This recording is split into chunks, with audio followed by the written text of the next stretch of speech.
Hello বন্ধুরা, আজকে একটা ভিডিও নিয়ে আসলাম কিভাবে গার্মেন্টসের বডি কাটিং করা হয়। দেখেন, আমরা ছোট একটা কাটিং দেখাতে আপনাদের দেখেন কিভাবে কাটতে আছে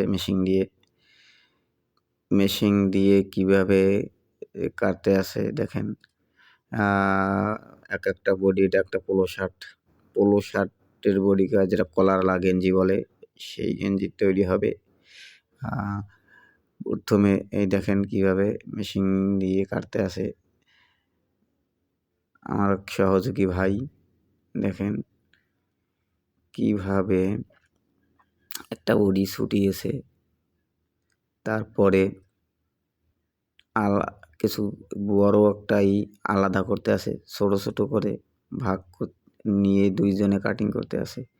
দেখেন কিভাবে এইটা যে বডিটা কাটতে আসে, এটা একটা ব্যাক পার্টের বডি। দেখেন, যেটা ব্যাক পার্ট বলে, মানে পিছনের দিকে যেটা পিছনের সাইডে থাকে সেটাকে বলা হয় ব্যাক পার্ট।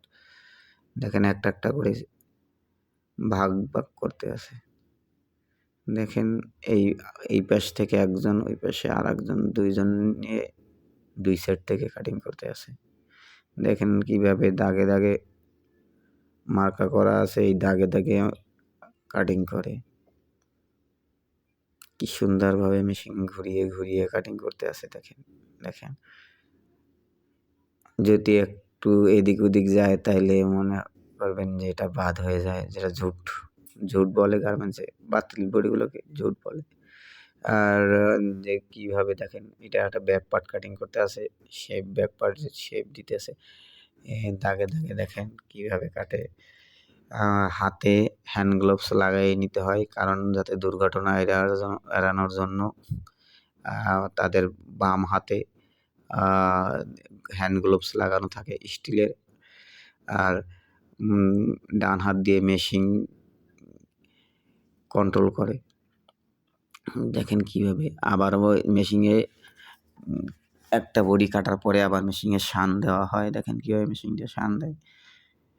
দেখেন প্রত্যেক বারে শান দিতে আসে। কত বড় একটা ছিল সেটা কাটিং করে কতটুকু করে ফেলছে। দেখেন আস্তে আস্তে এটা একটা লং স্লিপ, তো মানে হাতা লং, এর জন্য বডিগুলো অনেক বড়, কাটতে একটু সময় লাগে। দেখেন কিভাবে কাটিং করতে আসে, দাগে দাগে বড় বড় টুকরোগুলো কেটে ছোট করে নিতে আসে সুন্দর